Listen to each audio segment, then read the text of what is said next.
Mon nom c'est Steve Wakadilo, je réside aux États-Unis actuellement. Il m'a été demandé de donner un peu mon idée sur les grandes lignes.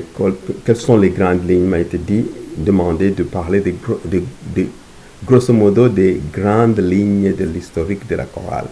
Et je vais faire de mon mieux, parler de ce qui s'était passé, comment est-ce que nous sommes arrivés à la chorale que nous avons aujourd'hui. Ce que je peux dire, grosso modo, est que par la grâce de Dieu, il y a eu la pression personnellement à moi, et plus que j'entrais dans l'église et écoutais la même musique, cette monotonie-là de musique, et parfois il n'y avait pas la musique classique, de style que je pensais que c'était la meilleure musique que chantait à l'Éternel, et je sentais tout le temps qu'il fallait cette musique classique. Et à cause de ces malaises que j'avais souvent quand j'entrais dans l'église, il y avait différentes chorales qui chantaient souvent, et je n'étais pas à l'aise. Personnellement, je suis arrivé sur le campus en 1987. J'ai quitté le campus en 1996. Et vous allez comprendre que j'ai passé beaucoup de temps dans l'église Pépékin, et j'ai été poussé personnellement parce que je me sentais à l'aise. Il fallait que j'aide ou que j'intervienne et aider quelque part par la grâce de Dieu et donner un peu de la connaissance qui était en moi à d'autres personnes. C'est ainsi que Dieu m'a mis à cœur et rejoindre la chorale de maman et d'entraîner un peu la chorale de maman. Alors quand j'enseignais dans la chorale de maman des chansons, différentes chansons, et je pensais que ça évoluait bien. Avec le temps, la chorale de maman aussi, il y a eu des petits problèmes. Peut-être le président, je pense que celle qui dirigeait en ce temps-là avait quitté parce qu'elle était mariée, elle a fini les études. Et la maman qui dirigeait aussi, maman Banz avait quitté. Et après, la maman qui était la présidente, je pense qu'elle était malade, tout pareil. C'est comme ça que j'ai été disconnecté mais de l'autre côté, j'ai pensé toujours qu'il fallait faire quelque chose. C'est ainsi que quand nous sommes revenus sur le campus en 1996, et il faut noter aussi que chaque fois qu'il y avait le fait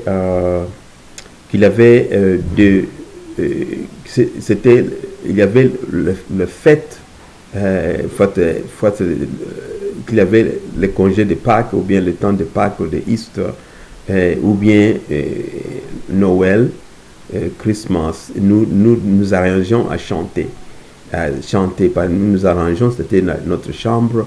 Ceux qui étaient là pouvaient, c'est-à-dire, il y avait Rosen, il y avait bien sûr Cass, après il y avait Finta. On pourrait être ensemble et étudier une chanson, et nous allons à l'église et nous chantons. Et on a trouvé que à la fin, en 1996, quand je suis venu bien sûr de mes vacances, j'arrive et je trouve qu'il y avait une soif vraiment d'étudier les chansons et de créer une chorale. Nous avons trouvé que les différentes chorales que nous avions sur place continuent à être un problème, du moins nous ne sentions pas la musique, ou je ne trouvais pas la musique que nous connaissons, la musique classique. Et nous nous sommes dit, peut-être il faut qu'on cherche, qu'on commence à chercher différentes personnes pour nous rejoindre pour que nous puissions former un groupe. Je ne pense pas que nous avions même l'idée qu'il fallait former une chorale. Nous avons dit que nous allons former un groupe et nous continuons à chanter ensemble. C'est ainsi qu'on a commencé à chercher les gens pour nous rejoindre ici et là. Je me souviens même d'une personne qui est parmi les gens du plateau, une jeune fille que j'avais rencontrée. Je lui ai demandé s'il pouvait nous rejoindre. Et elle m'avait dit, est-ce que réellement est-ce que vous êtes inspiré par Dieu? Est-ce que je lui ai dit oui, je sens personnellement que c'est inspiré par Dieu. Il a dit non, vous devez vraiment méditer et prier. Et pour ça, je dis que oui, j'ai suffisamment prié. Je suis sûr, je suis convaincu que c'est inspiré par Dieu. Et cela aussi m'avait quand même interpellé, même si la façon dont la jeune fille avait présenté la situation semblait être une façon peut-être questionnant même notre foi, mais cela m'a interpellé. J'ai dit que personnellement, j'étais convaincu que c'était inspiré par Dieu. Psaume 127 nous dit clairement que si l'Éternel ne bâtit la maison, ceux qui le bâtissent travaillent en vain. Et si l'Éternel, n'est-ce pas, ne veille, si l'Éternel ne veille sur la ville, si l'Éternel ne garde la ville, ceux qui veillent en vain. Sans d'autres termes, si vous faites quelque chose, il faut être sûr que l'Éternel est avec vous. Il faut chercher la face de l'Éternel. J'étais sûr que j'ai cherché suffisamment la face de l'Éternel et j'étais convaincu que c'était le moment qu'il fallait commencer. Et nous allons commencer. Et quand on le faisait avec joie et vous sentez que l'Éternel était avec nous. Et l'histoire a évolué avec une vitesse que vous ne pouvez pas stopper.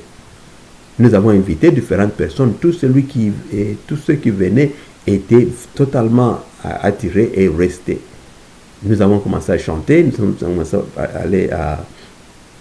commencé par la chambre et on a écrit, il fallait écrire ces chansons-là à la main. Je ne sais pas si aujourd'hui vous utilisez écrire à la main, il faut utiliser l'ordinateur.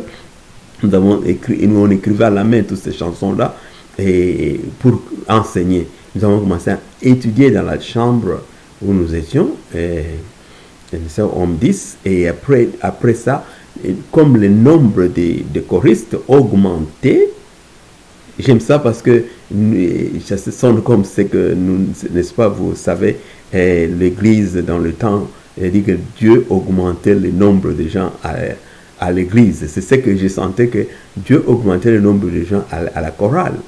Parce que nous cherchons tous celui qu'on croisait, les personnes qui nous demandaient si la personne pouvait nous rejoindre. Et nous avons eu le nombre à augmenter. Je pense que nous sommes allés de 15 à, je ne sais plus l'exact, le numéro exact. Et nous avons continué à chanter. On commençait à aller à ce qu'on appelait Vatican. Je pense qu'on appelle le Vatican même jusqu'à aujourd'hui. Et on partait à Vatican. Et cet homme Vatican, en dessous là-bas, au basement, c'est là où on allait. Il n'y avait personne qui habitait là-bas. On faisait la répétition là-bas. Et on a augmenté et on étudiait les chansons, 4 chansons, 3 chansons et plus de 4 chansons chaque fois qu'on nous rencontrait. Nous rencontrons. On avait beaucoup de chansons. On étudie chaque fois qu'on se rencontrait, on fait la révision des chansons que nous avons chantées, que nous avons étudiées les jours avant, et nous augmentons 4. Et on fait la révision des 8 chansons que nous avons étudiées avant et nous augmentons 4. On augmentait des chansons continuellement. Alors on a eu beaucoup de chansons sans chanter dans l'église. Et à la fin, tout le monde se disait, nous devons chanter. Comment est-ce que nous avons étudié beaucoup de chansons et nous ne chantons pas? Alors nous nous sommes dit, ok, alors nous allons aller chanter une chanson. On s'est arrangé pour aller chanter une chanson. Je m'excuse, il y a beaucoup de juste pour vous dire que j'ai essayé de mélanger les deux langues. J'ai parlé l'anglais, j'ai parlé le français. Alors je m'excuse beaucoup pour ceux qui souffrent avec ma façon de parler. Et alors nous sommes allés à l'église pour la première fois. Nous avons testé notre connaissance. Donc on portait les uniformes, on a fait les bleu-blanc. Et après on était les uniformes nous avions choisi, c'était bleu-blanc, et nous avons choisi aussi de quitter parce qu'on était une chorale et nous étions devenus une chorale, en d'autres termes. En ce temps, c'était la première fois, on s'est assis comme tout le monde dans le pourtour et nous avons demandé que nous allons chanter une chanson. Et personne ne nous connaissait. La seule façon, ce n'était pas la première fois qu'on parle. Là-bas, chaque fois qu'on chantait en Pâques, ou bien dans de Pâques, ou bien pour la résurrection de Jésus, ou bien pour la naissance de Jésus-Christ, nous chantions des chansons, comme une chanson qu'on arrivait à chanter dans ce sens-là. Et quand on enregistrait pour chanter, nous avions l'habitude de dire que les frères Finta et les autres vont chanter. Alors c'était comme ça. Et ces jours-là, nous arrivons, nous dit que les frères Finta et son groupe vont chanter. Et nous sommes sortis, nous avons chanté la première fois. Et c'était intéressant, l'église avait bougé. Et après, quand nous sommes retournés, je me suis toujours souvenu de ce jour-là. Ce frère-là qui dirigeait nous a dit cette nouvelle chorale peut passer encore pour chanter une autre chanson. Nous avions transpiré parce que nous étions partis avec le papier bien, c'était seulement pour une chanson spécifique. Nous n'avions pas d'autres paroles, des papiers pour des paroles pour d'autres chansons. Et quand on nous a demandé des chansons pour une autre chanson à l'improviste, nous avons eu difficile à chanter. Nous sommes allés de toute façon chanter. Et quand nous avions chanté, ce n'était pas très fameux bien sûr, mais nous avions chanté. Cela nous a fait sentir que nous sommes bien préparés, nous pouvons faire mieux. Et alors nous sommes rentrés et nous nous sommes préparés pour la prochaine fois et c'était comme ça que la chorale avait commencé. Et je me souviens, ma dernière chanson que j'ai dirigée, bien sûr, où je me dis toujours, c'est avec allégresse. Avec allégresse. Des chansons qui a sonné longtemps dans mes oreilles. Et quand je suis arrivé ici aux États-Unis, et cette chanson a continué à sonner. Quand je me souviens, c'était tellement angélique que chaque fois que je pensais à ça, je pensais à la chorale, je pensais au ciel, je pensais à la beauté de louer Dieu. Donc, n'hésitez jamais quand vous brûlez d'envie de faire quelque chose et vous êtes convaincu que Dieu vous parle. Parfois, certains d'entre nous cherchent seulement à entendre une voix et quelque chose d'audible, mais Dieu nous parle par ce qui nous pousse. L'autre cœur brûle de faire quelque chose, commencer. Ça veut dire que l'Éternel a déjà bâti. Car il nous dit, n'est-ce pas, Psaume 127, si l'Éternel bâtit la maison, ceux qui travaillent en vain. Et nous n'avons pas travaillé en vain. Alors je voudrais dire merci pour tous ceux qui nous ont suivis, et qui ont suivi après nous. Je vais dire merci aux différents présidents qui sont passés là, à partir du président Cass et jusqu'au président actuel, et tous ces conducteurs qui ont commencé. Il faut parler de Finta et tous les autres qui sont venus. Je veux vous dire grand merci pour l'œuvre de Dieu que vous allez. Cette œuvre, ce n'est pas l'œuvre d'une personne, mais c'est l'œuvre de Dieu. Ce n'est pas, personne ne peut se dire qu'elle a fait cette histoire seule. Nous avons travaillé et Dieu a bâti. C'est étonnant quand la première fois que j'ai entendu, après plusieurs années que je suis ici et j'entends la chorale continue, j'ai dit waouh, j'étais surpris.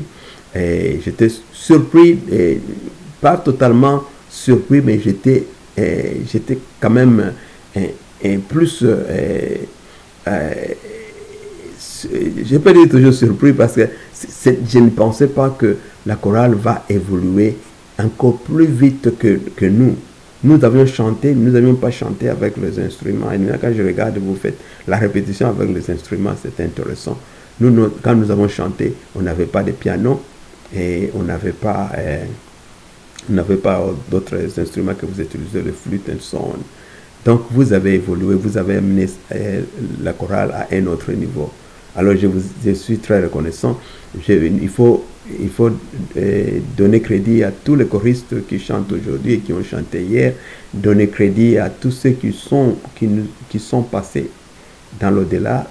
Et je suis au courant de certains d'entre nous qui sont partis. Et la seule chose que je sais est qu'ils sont entre les bonnes mains. Et parce que ceux qui sont en Christ ne se perdent pas. Ok.